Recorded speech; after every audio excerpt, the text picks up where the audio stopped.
பௌர்ணமி பொழுதுல ஒரு நல்ல நாகம், கருநாகங்கள், உயர்ந்த நாகங்கள், தியானத்துக்குரிய நாகங்கள் உணவு எடுத்துக்காதான், உறங்காதான். எல்லா நாகங்களும் ஒன்று கூடி ஒரு இடத்துல அமர்ந்திருக்கும்.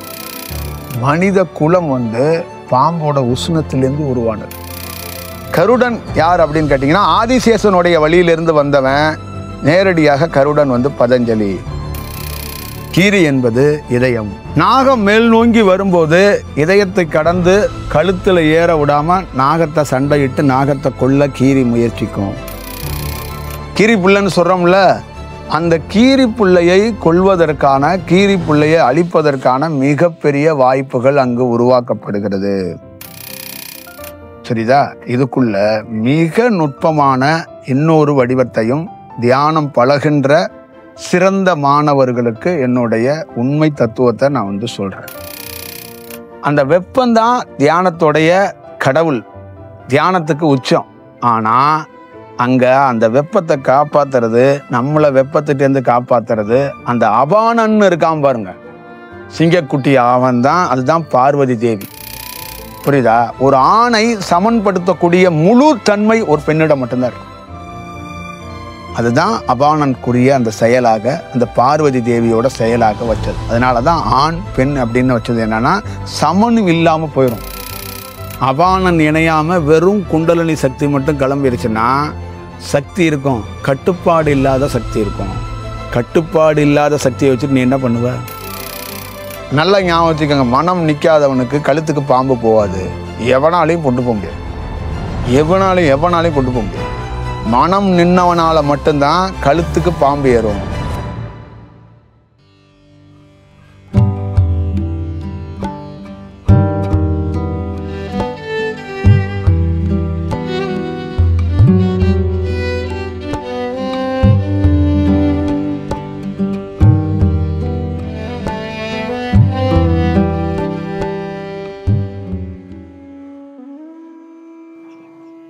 முதல் முறையா உலகம் தோற்றி வைக்கப்பட்ட போதுங்கிற சொல்ற வார்த்தை கூட சரியா இருக்காது. அதுவாக உருவாகும் போது எதுவுமே இல்லாத அந்த அசைவற்ற தன்மையில ஒன்றுமே இல்லாத ஒரு வெப்பசலனம் உருவாயிருக்கு. வெப்பசலனத்துல தான் ஒரு பெரிய வடிவம் நடந்திருக்கு. அந்த வெப்பசலனத்துக்குள்ள இருந்து ஒரு பெரிய செயல் வடிவத்தை உருவாயிருச்சு. ஆனா அதை முழுமையாக அதுலேருந்து இன்னொரு வடிவத்தை உருவாக்க முடியல. அப்ப அந்த வெப்பசலனத்திலேருந்து வெப்பம் ஒன்று உருவாயிருச்சு. அது அசைவில்லாத இருக்கு. அப்படியே ஒன்றுமே இல்லாம அப்படியே ஒரு இறுக்கம்னு சொல்லுவாங்கல்ல, அப்படியே ஒன்றும் ஒரு காற்று, ஒரு சின்ன பேஸ் ஒன்றும் இல்லாம அப்படியே இருக்கு. அப்படி ஒன்றும் உருவானுச்சு முதல் முறையா. அதற்கப்புறம் இந்த அபானன்னு சொல்லக்கூடிய இந்த செயல் என்னன்னா, இந்த வாய்வா அந்த காற்றை இதை சொல்லக்கூடிய இது ஒரு கூலிங் நிறைந்த தன்மை கொண்டது. இது ஒரு சில்னஸ் இருக்கக்கூடிய விஷயம். அந்த வெப்பம் நிறைந்த அந்த விஷயத்தோட அதுக்கு மேலே இது தோன்றுது. அப்போ வெப்பத்தோட இதோடைய அந்த பனி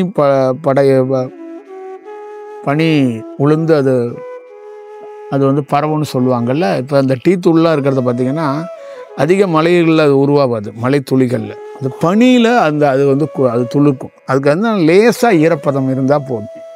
அதனால தான் மலைகளில் அந்த டீ எஸ்டேட்லாம் வைக்கிறது லேசாக அப்படியே போய் ஒரு சாரல் மாதிரி அதுக்கு இருக்கப்படணும். அதிக நீரில் அது வராது. மழைக்காலங்களில் அந்த டீ தூள் பறிக்க மாட்டாங்க. அதை பயன்பாட்டு ரொம்ப அதிகமான விளைச்சல் இருக்காது. அப்போ அதே மாதிரி அந்த வெப்பசலனங்கள் இருக்கிற இடத்துல அது மேலே ஒரு பனி சாரல் மாதிரி ஒரு அபானன் தோன்றணும். அந்த அபானனும் இந்த வெப்பமும் இந்த சில்னஸும் சேர்ந்து இந்த உலகத்தில் படைப்பு உருவாகிறதுக்கு மிக நுட்பமான காரணமாக இருக்குது. இப்போ இந்த ரெண்டு செயல் வடிவத்திலிருந்து தான் ஒரு செயல் வடிவமும் உருவாக்கப்பட்டது. இப்போ இந்த ரெண்டு செயல்ல இருந்து தான் இச்சாசக்தி, கிரியாசக்தி பிறந்துச்சு. ஒன்று, முதல்ல தோன்றியவன் மூத்தவன் யாருன்னா வெப்பம். அந்த வெப்பம் தோன்றி பயனற்று போயிட்டான், ஒன்றும் இல்லாமல் இருக்கிறான். ஏதாவது ஒரு பயன் இருக்கணும்ல, அவன் ஒன்றும் இல்லாமல் இருக்கிறான், அப்படியே இருக்கிறான். அப்போ அவனுக்குள்ளேயே அபானன் தோன்றினான். அப்போ அபானன் தோன்றும் போது அவன் சில்னஸாக அப்படியே அவனை ஒரு வெப்பமும் ஒரு சில்னஸும் சேரும்போது ஒரு மாற்றத்தை உருவாக்கினாங்க.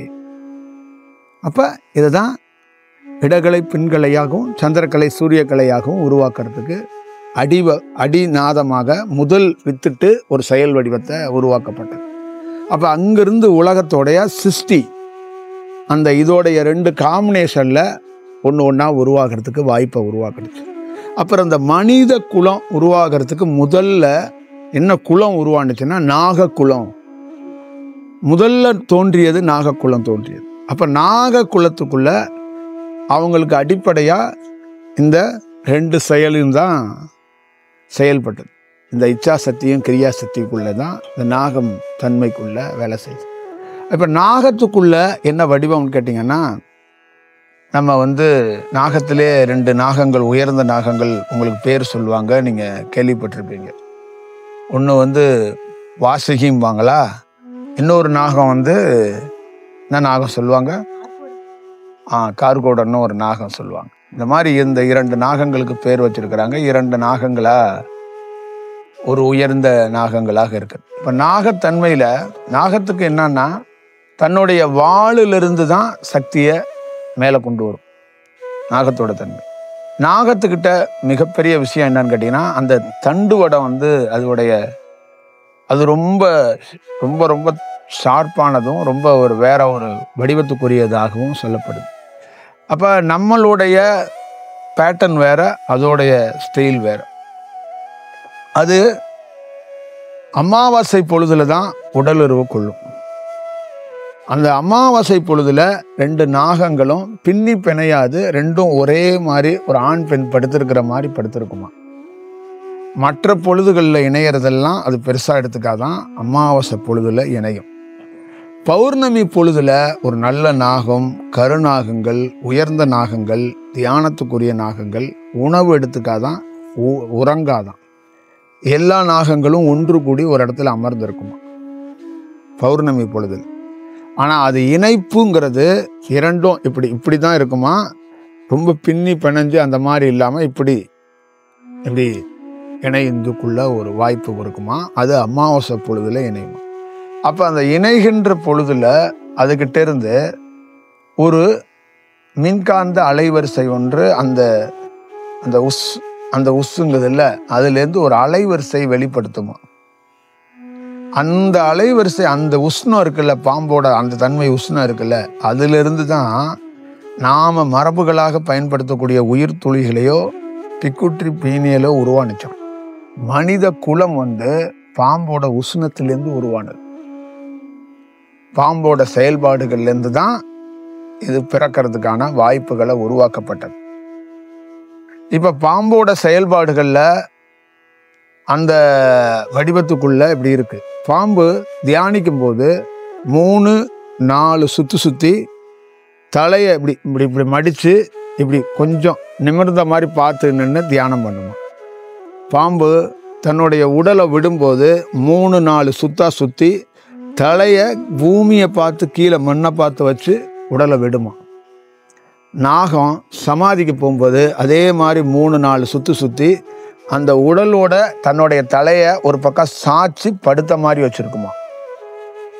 இப்படி தான் நாகத்தோட தன்மை. நாகம் தியானிக்கும் போது 3-4 சுற்றி இப்படி மேலே பார்த்து உட்காந்து தியானிக்குமா. 3-4 சுற்றி தலையை கீழே கவுத்து வச்ச மாதிரி இருக்கும்போது உடலை விடுமா. தன்னுடைய உடலில் சமாதி தன்மை அடையிறது 3-4 சுற்றி உடல் மேலேயே தன்னுடைய தலையை வச்சு அப்படியே சாய்ச்ச மாதிரி படுத்திருக்குமா.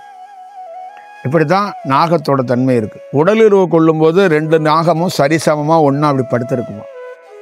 அமாவாசை பொழுதுல தான் இந்த நாகங்கள் இணையுமா. இது நாகத்தோட இருக்கிற மிகப்பெரிய செயல் வடிவம். நாகம் தலையில் உச்சியில் தலைப்பகுதியிலேருந்து பணி செய்யாது. அதுக்கு மூலாதாரம்னு சொல்லக்கூடியது, அதுக்கு தொண்டையில் தான் அதோடைய அந்த நமக்கு இருக்குல்ல மூலாதாரம்னு தலைக்கு மேலே இருக்குது பார்த்தீங்களா, அது கபால வாசல், அதுக்கு தொண்டையில் இருக்குது. அதோடைய பயன்பாடுகள் 10வது வாசல்னு சொல்லக்கூடிய அதுக்கு எல்லாமாக இருக்கிறது அதோடைய வாய் தான். அதோடைய வாய்ப்பகுதியிலிருந்து தான் அது முழு பயணத்தையும் அதோட முழு சீற்றத்தையும் அது வந்து வெளிப்படுத்தணும். புரியுதுங்களா? தியானம் பண்ணாத கீழ்நிலையில் இருக்கிற நாகம் சுருளாம இறந்து போகுமா. அது வந்து சுருளாதான், நீட்டமா அப்படியே கிடக்குமா, செத்து போயிருமா. இந்த சுருண்டு எந்த நாகம் இருக்கோ அது தியானத்துக்குரிய நாகமா. சுருண்டு தான் தன்னுடைய உடலை ஒரு வடிவத்துக்குள்ள மாற்றி வச்சுக்கும் அப்படிங்கிறது நாக குலத்துக்குள்ள இருக்குது. நாக குலத்திலிருந்து தான் மனிதர்கள் உருவாவதுக்கு மிக நுட்பமாக உருவாக்கப்பட்டிருக்கிறது, மிக நுட்பமாக செயல்பட்டிருக்கிறது. ஒரு நாகத்தன்மையிலிருந்து தான் ஒரு மனிதன் தோன்றுனதுனால தான் சிவபெருமான் கழுத்தில் நாகம் இருக்கிறது. ஆதிசேஷனாக இருக்கக்கூடியவன் எத்தனையோ தமிழ்நாட்டில், இந்தியாவில், உலகத்தில் விலங்குகள் இருக்கும்போது ஏன் ஒரு நாகத்தை மேலே படுத்து தூங்கிட்டு இருக்கான் ஒய்யாரமா? ஒரு செயல்.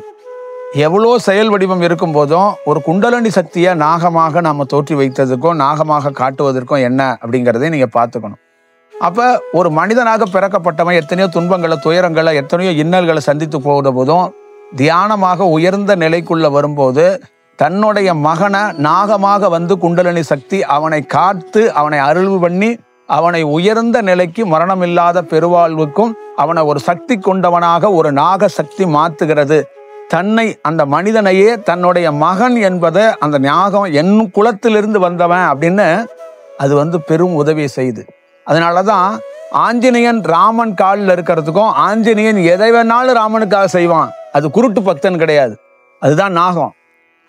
அந்த குண்டலினி சக்தியோடைய வெளிப்பாடு என்னன்னா, நமக்குள்ளேயும் சரி, நம்ம வந்து எந்த வாள், கத்தி, எந்த அருவா, அணுகுண்டு எதுவும் கிடையாது. ஒரு ஞானி கையேந்துறது, ஒரு ஞானி செய்யறது, ஒரு ஞானியோட வேலை எல்லாமே என்னன்னா இந்த நாகசக்தியாக இருக்கக்கூடிய குண்டலினி சக்தியோட வேலை தான் எல்லாமே. அப்ப உயர்ந்த நிலைக்கு போறதுக்கு, கடவுள் தன்மை அடையிறதுக்கு, கடவுளுடைய அந்த உயர்ந்த செயல்களை இந்த உலகத்தை எதிர்த்து சண்டை எடுக்கிறதுக்கு, இந்த உலகத்தை எடுத்து தீய மனிதர்கள்ட்டேருந்து காப்பாற்றி ஒரு நல்ல செயலை உருவாக்குறதுக்கு, என் மகனை காப்பாற்ற நானே இடுப்பிலிருந்து மேல் நோங்கி வந்து அவனை நானே காத்து அருள் புரிவேன் அப்படிங்கிறதுக்காகத்தான் மகன் தூங்கட்டும், நான் வந்து என் மடியில வச்சு தாளாட்டுறேங்கிறது தான் அரங்கன் தூங்குறான். நாகம் அப்படி நின்று குடையாகவும் அந்த உடலையே தன் உடலையே கொடுத்து வச்சிருக்கிறது. புரியுதுங்களா? இது ஒரு வடிவத்துக்குள்ள இருக்குது. மற்றவங்களுக்கு, தியானம் சார்ந்து இருக்கிறவங்களுக்கு நாகத்தோட தொடர்பு என்னங்கிறது 100% அவங்க தெரிஞ்சுக்குவாங்க, அவங்களுக்கு புரிதல் இருக்கும். ஆனால் ஒரு சராசரி மக்களுக்கோ, இறைவனை தேடாதவனுக்கோ, இறைவன் புரிதல் இல்லாதவனுக்கு பாம்பா தான் பார்ப்பான். அவனுக்கு வேற வடிவம் இல்லை. இப்ப கீழ்நிலையில் இருக்கிற நாகத்துக்கும் கருடனுக்கும் ஆகாது. கருடன் நாகத்தை கண்டா வேற மாதிரி ஒன்று பண்ணுவான்.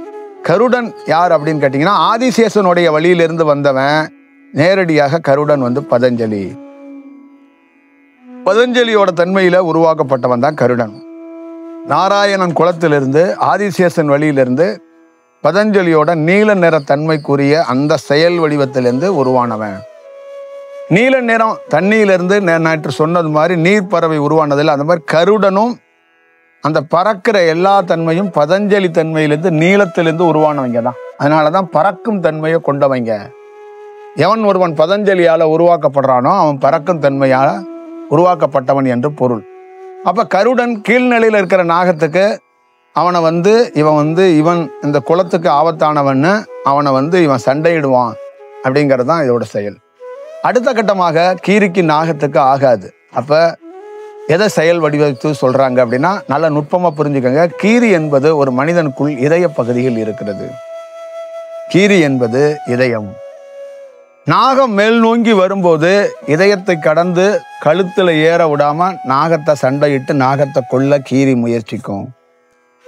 அப்ப நாகம் கழுத்தை தொட்டு கழுத்தை தாண்டினாதான் நாகத்துக்கு மரியாதை, நாகத்துக்கு செயல், நாகத்தோடைய ரோல்.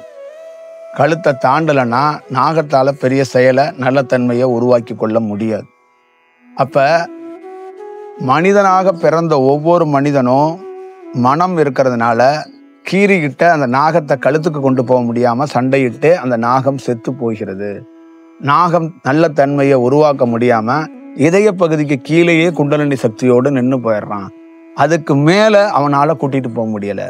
அதனாலதான் நம் சாத்திரங்களையும் நம்ம சடங்கு சம்பிரதாயத்தெல்லாம் கடந்து வேத விற்பனர்களாக இருக்கக்கூடிய ஆதி காலத்து வேத விற்பனர்கள், இப்போ உள்ள வேத விற்பனர்களை நான் சொல்லலை, ஆதி காலத்தில் இருக்கிற வேத விற்பனர்கள் என்பது யாருன்னா ஞானிகள் குலத்திலிருந்து வந்தவங்க தான் அந்த ஆதி காலத்து வேத விற்பனர்கள்.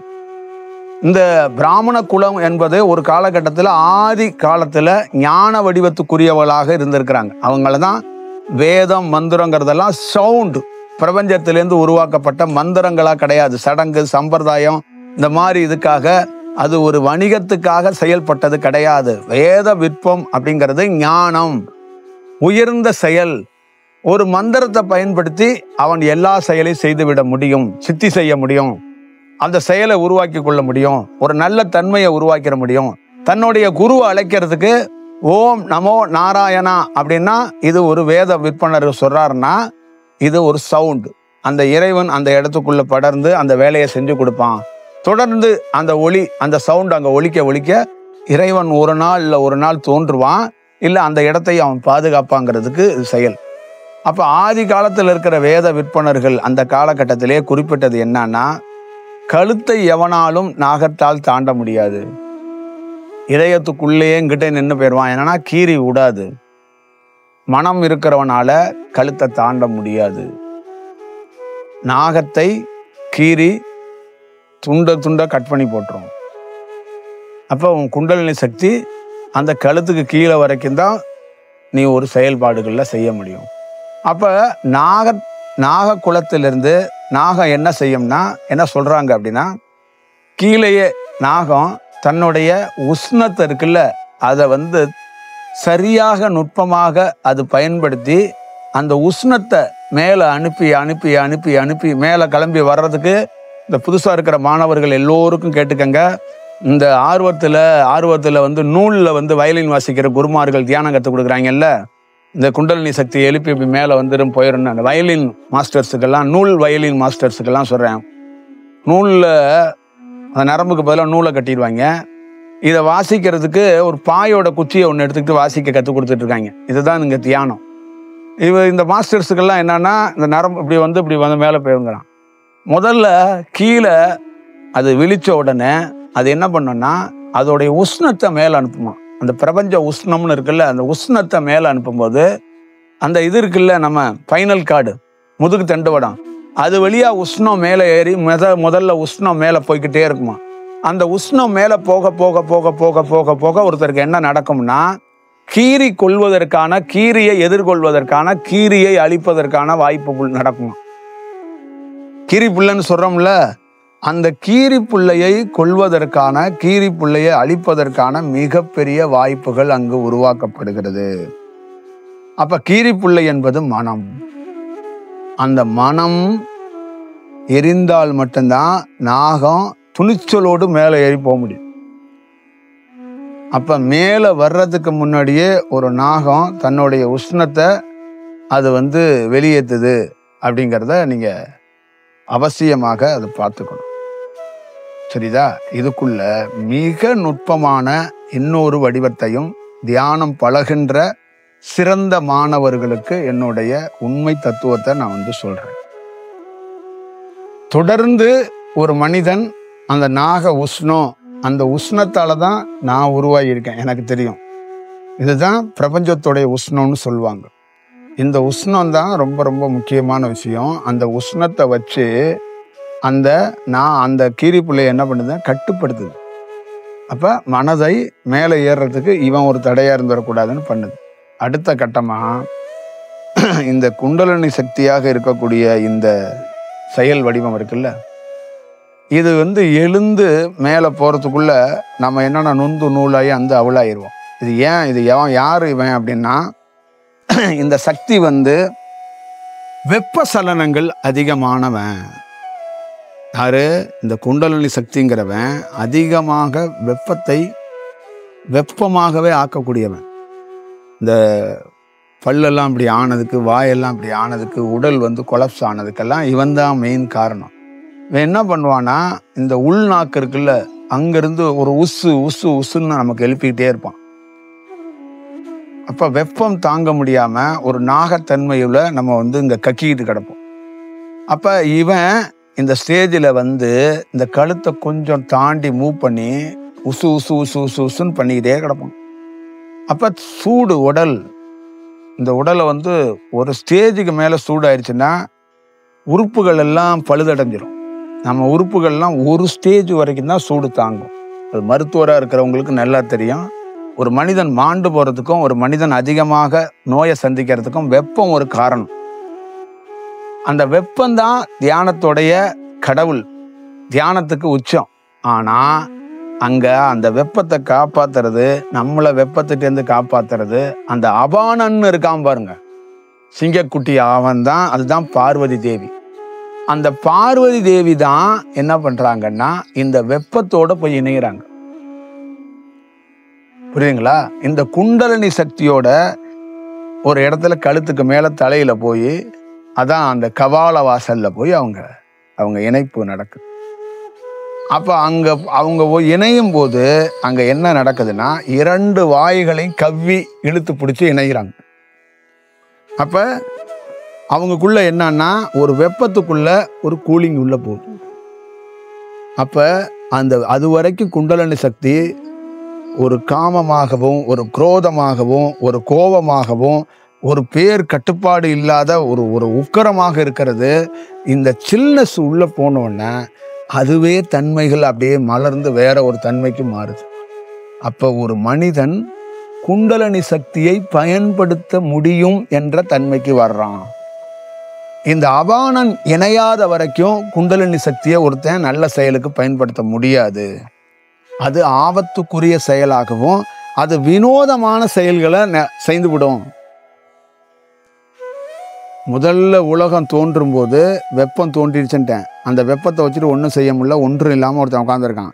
அவனுக்குள்ளே அபானன் தோன்றுனா கூலிங்கா 2 பேரும் சேர்ந்து தான் வேலையை தொடங்கினாங்க. அதே தான் இந்த குண்டலினி சக்தி வெப்பமாக இருக்கும்போது உடலுக்கும் ஒவ்வாமை, ஆப்போசிட்டுக்கும் ஒவ்வாமை.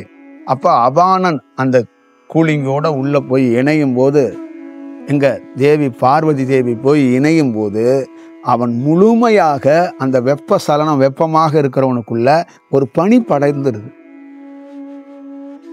அந்த பனி பொழிவுன்னு சொல்லுவாங்கல்ல, நல்லா பார்த்தீங்கன்னா கைலாயமும் மற்ற மலைகள்லாம் நான் சொன்னதுக்கு முக்கியமான காரணம் இந்த அபானன் சூரியனோடு இணைந்துட்டான், வெப்பத்தோடு இணைஞ்சிட்டாங்கிறதுக்கு அடையாளம் வந்து என்னன்னா, இறைவன் இருக்கிற இடத்துல சில்னஸாக இருக்கும். அப்போ அங்கே சூரியனாக இறைவன் இருப்பான், அங்கே அபானனும் சேர்ந்து இருக்கிறாங்கிறதுக்கு தான் அந்த இடம் அப்படி. சொர்க்கத்தை இப்படி தான் வடிப்பாங்க, சொர்க்கத்தை இப்படி தான் காட்டுவாங்க. இறைவன் இருக்கிற இடத்துக்குள்ள பேர் அமைதியும் பேர் செயலும், அங்கே தன்னறியாமல் ஒரு செயல் நடக்குதுன்னா 2 பேரும் இணைப்புல இப்படி ஒரு விஷயம் நடக்கும். அப்போ குண்டலினி சக்தியை வச்சுக்கிட்டு ஒருத்தன் அஷ்டமா சித்து பண்ணுனா, குண்டலினி சக்தியை வச்சுக்கிட்டு ஒருத்தன் குண்டலினி சக்தியாக வாழ்ந்தான், மிக உயர்ந்த தன்மையை அடைந்தான்னா இந்த வெப்பத்தோடு ஒரு கூலிங் தன்மையான காற்று எப்பொழுது இணையுதோ அந்த வெப்பம் சமன் செய்யப்படுகிறது. அந்த வெப்பத்தை சமன் செய்து அந்த உடலையும் தக்க வைத்து கொண்டு தன்னுடைய வெப்பத்தை வைத்து இந்த சில்னஸோட ஒரு பெரும் பணியை, அரக்கன் மாதிரி இருந்த குண்டலினி சக்தி அரசன் மாதிரி மாறுகிறான். ஞானவானாக அங்கதான் மாறுறான். அங்கதான் ஞானம் பிறக்குது அவனுக்கு. புரியுதா? சூரியனுக்கு அங்கதான் ஞானமே பிறக்குது. சூரியன் நெருப்பா இருக்கணும் வச்சா நம்மளை எரிச்சு போட்டுருவான், நம்மளை கொண்டு போடுவான். அப்ப சூரியன் எங்கே ஞானவாளா மாறுறான்னா என் தேவி பார்வதியால் ஞானவானா மாறுறான். கரடு முரடான ஒரு பையங்க கல்யாணம் பண்ணி வச்சதுக்கு அப்புறம் லைஃப்ல மாறிட்டாங்க அப்படின்னு கேள்விப்பட்டிருக்கீங்கல்ல? இது நிஜம், இது சத்தியம். அம்மாவை பார்த்தா அப்படியே ஆஃப் ஆயிடுவாங்க. உலகத்தில் எங்கே பார்த்தாலும் அப்படியே வீச்சர் வாயை தூக்கிட்டு அலைவாங்க. அக்கான்னா அக்காவுக்கு முன்னாடி நின்றுவாங்க அப்படின்னு சொல்லுவாங்க. ஊருக்கே பயப்பட மாட்டாங்க, ஊருக்கே அவனுக்கும் பயப்பட மாட்டாங்க. பொண்டாட்டியை கண்டா சைலண்டாக போயிடுவாங்க அப்படிமா. இதெல்லாம் மரியாதைங்கிறதோட அந்த தன்மைக்குன்னு ஒரு வைப்ரேஷன் இருக்கு. இது வந்து ஒரு அன்பு பாசம் அப்படிங்கிறதுலாம் கிடையாது. ஒரு பெண்ணுக்குள்ள ஒரு மிக தாற்பயமான ஒரு வைப்ரேஷன் இருக்கு. அதனாலதான் ஒரு ஆண் வந்து அப்படி அடங்கிடுவான், பொட்டி பாம்பா அப்படி வந்து படுத்துருவாங்கிறது தான் அதோட செயல் வடிவம். புரியுதா? ஒரு ஆணை சமன்படுத்தக்கூடிய முழு தன்மை ஒரு பெண்ணிடம் மட்டும்தான் இருக்கும். அதுதான் அபானனுக்குரிய அந்த செயலாக, அந்த பார்வதி தேவியோட செயலாக வச்சது. அதனால தான் ஆண் பெண் அப்படின்னு வச்சது. என்னன்னா சமன் இல்லாமல் போயிடும். உலகம் இப்படின்னா சமன் இல்லாமல் நொடிச்சிரும். உலகம் இப்படி சரிசமமாக இருக்கணும். அப்போ சரிசமமாக இருக்குன்னா ஒரு நெருப்பு நிற்குது, அந்த நெருப்பை அணைத்திடக்கூடாது. ஆனால் அந்த நெருப்போடைய உஷ்ணம் ரொம்ப வெளியில் தாக்கிராம அதை பேக் பண்ணக்கூடிய விஷயத்த இந்த அபானன் பார்வதி தேவி செய்கிறா. பார்வதி தேவி முதல் முறையா எப்படி செய்வான்னா, நீராவி தத்துவத்துல நீர் இருக்குமா, அந்த நீர் என்ன பண்ணுவானா சூரியனை பார்க்குமா. சூரியனை பார்க்கும்போது என்னன்னா ஒரு ஈர்ப்பை சூரியனுக்கு ஏற்படுத்துமா. ஒரு காதல் வசம் மாதிரி சூரியனை பார்த்துக்கிட்டே இருக்குமா. ஒரு டயத்துல இது பார்க்கறத நிறுத்திக்குமா. சூரியன் திரும்பி பார்க்க ஆரம்பிச்சான்ல, வேற எதுவுமே பார்க்க மாட்டானா, நேரடியா அந்த நீரையே பார்க்க ஆரம்பிச்சிருவான். அப்ப இது என்ன பண்ணிருச்சுன்னா, ஒரு ஈர்ப்புங்கிறது, ஒரு நீர் ஒரு நெருப்புக்கு தீட்சை கொடுக்குமாங்க. ஒரு நீர் ஒரு நெருப்புக்கு தீட்சை கொடுக்குமா. ஒரு ஆண் இருக்கிறான், ஒரு வசீகரமான பெண்ணு அப்படி பார்த்து ஒரு 2 செகண்ட்ல அவனுடைய தன்மையை மாத்தணும்னா அவன் அதுக்கப்புறம் அந்த பொண்ணே கதின்னு போயிட்டே இருக்கிறான். 2 முறை தான் ஒரு பொண்ணு பார்த்தாலாம், 10 ஆண்டுகள் ஒரு ஆண் அந்த பொண்ணை பார்த்துக்கிட்டே இருக்கிறான். அதே மாதிரி தான் சூரியன் பார்க்காம அப்படியே ஜடம், அப்படியே ஒன்றுமே இல்லாத மாதிரி கிடக்கிறான். ஒன்றும் இல்லாதவன், ஒன்றும் இல்லாமல் வெப்பம் இருக்கிறான். அவனை இந்த நீர் இப்படி பார்த்துச்சு. பார்த்த உடனே அதுக்கப்புறம் அந்த சூரியனோட முழு டைரக்ஷனும் இந்த நீரை நோக்கி பார்த்துச்சு. அதுக்கப்புறம் வச்ச கண்ணு வாங்காம அப்படியே ஒரு ஞானி தீட்சை கொடுத்தா அப்படியே உட்காந்துருப்பான்ல ஒருத்தன், அந்த மாதிரி அந்த நீரோட தன்மையில இது பார்க்க ஆரம்பிச்சவன், இந்த நீரை அவனுடைய வெப்பம் பட பட பட அப்படியே ஆவியாவுதான். அப்ப வாழ்க்கையில எவ்வளவு பெரிய நுட்பமான விஷயம் அப்படின்னு பார்த்துக்கங்க. சாதாரண விஷயம் கிடையாது. நம்ம மரபுகள்ல ஆண் பெண் கல்யாணம், புரியுதுங்களா?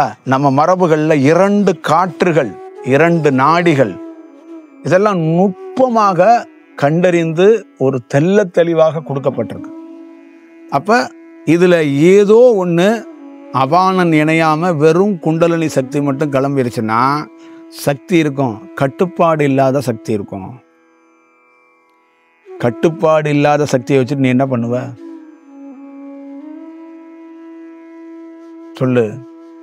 ஏதாவது ஒன்று பண்ண முடியுமா? இப்ப இந்த 2 சக்தியோட வடிவம் தான், இந்த 2 காற்றோட வடிவம் தான் பகல் இரவு. சரிங்களா? இதை என்னோட வடிவத்தில் சொல்லணும்னா, அபானன் காற்று என்னுடைய நிறம் என்னவா இருக்கு? கருப்பா இருக்கா? என்னுடைய உடை வெள்ளையா இருக்கா? இந்த வெள்ளைய நெருப்புக்காக சொல்லப்படலாம். அப்ப என்னுடைய செயல் எப்படி இருக்கு பாருங்க. என்னுடைய உடை, என்னோட செயல் கருநிறமும் வெள்ளை நிறமாக இருக்கிறது. ஒரு கருநிறத்துக்குள் ஒரு வெள்ளை நிறம் போர்த்தப்பட்டிருக்கிறது. சரியா? இந்த உலகம் ஒரு கருநிறமும் ஒரு வெள்ளை நிறமும் சேர்ந்ததுதான் இந்த உலகம். இந்த உலகத்தோட படைப்பு ஒரு கருநிறமும் ஒரு வெள்ளை நிறமும் தான். 2 காற்றும், ஒன்னு கருநீலம், ஒன்னு வெள்ளை நிறம். புரியுதுங்களா? இந்த வடிவத்தை தான் உலகத்துல மிக நுட்பமாக ஞானிகளுக்கு கொடுக்கப்பட்டது. ஒரு ஞானி கடவுள் தன்மையை அடைந்தான் போனான்னா மிக நுட்பமான செயல் வடிவம் என்னன்னு கேட்டீங்கன்னா, நீ எவ்வளோ பெரிய அறிவாளியா இருந்தாலும் ஒருத்தன் பக்கத்துல உன்னை சாந்தப்படுத்தி உனக்கு ஐடியா கொடுக்கறதுக்கு ஒருத்தன் இருப்பான்னு சொல்லுவாங்கல்ல, அந்த மாதிரி இந்த உலகத்தையே வல்லமையாக வெல்லக்கூடியவன் சூரியன். ஆனா அந்த சூரியனையும் வேலை செய்ய வைத்தவள் பார்வதி தேவி. இது ரொம்ப ரொம்ப ரொம்ப முக்கியமான ஒரு செயல் வடிவம். அப்ப உடலை சமன்படுத்துவது, தியானத்துல சமன்படுத்துவது, தியானத்துல 2 நாடிகள் 2 சுவாசமும் பலப்படுவது, 2ம் ஒரு சேர ஒரு இடத்துல இணையறதுக்கான வாய்ப்பை உருவாக்கும் போதுதான் நீ தியானத்துக்குள் ஞானவானாக மாறுறா. அப்ப பிழை ஏற்படும் போது, உள்வினை ஏற்படும் போது, கர்ம வினையில ஏற்படும் போது, சில குருமார்களுக்கு தெரியாத போது வெப்ப சலனமாக இருக்கிற குண்டலினி சக்தி விழித்து விடுகிறான். அதை சமன் செய்வதற்கான ஒருத்தன் சேரவே மாட்டான். அப்படி வந்தாலும் காலதாமதமாக வர்றான். அப்படியே வந்தாலும் எப்பயாவது ஒரு முறை வந்து இணைய வர்றான். அப்ப இந்த உடல் சமன்படவில்லை.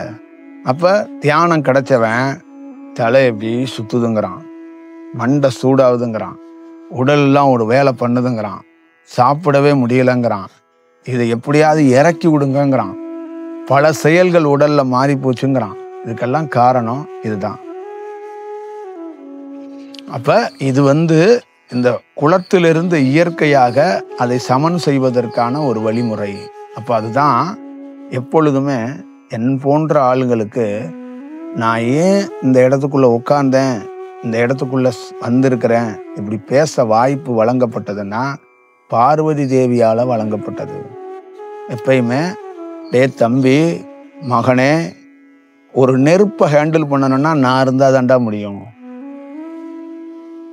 உலகத்துக்கே பெரிய வல்லமை படைத்தவன் குண்டலினி சக்தியாக இருக்கக்கூடிய நெருப்புடா, நெருப்பு தாண்டா ஃபைனல்.